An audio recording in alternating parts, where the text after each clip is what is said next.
ମହାନ୍ତି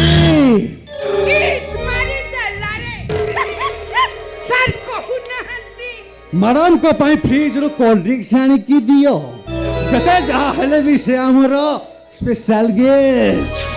ନାଇଁ ନାଇଁ ସାର୍ ସେସବୁ କିଛି ବି ଦରକାର ନାହିଁ। ଏମିତି କହିଲେ କେମିତି ହବ?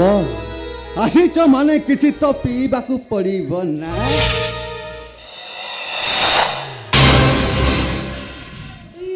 ଇଏ କ'ଣ ହେଉଛି ସାର୍?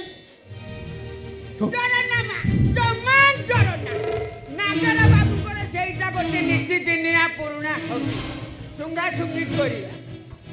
କଳିଆ ମାଂସକୁ ଯୌବନର ମହ ବାସ୍ନା ମତେ ପାଗଳ କରିଦଉଛି ମହାନ୍ତି। ଏଇଟା ହଉଛି ଆଲୋକ ଦାସଟା ଫେରିବା ପୂର୍ବରୁ ମନର ସବୁ ଶୋଷ ମେଣ୍ଟେଇ ଦିଅନ୍ତି।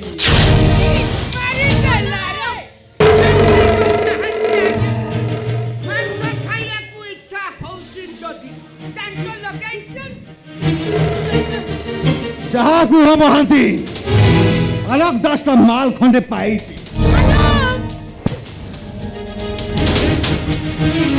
ଖାଲି ମୁହୂର୍ତ୍ତ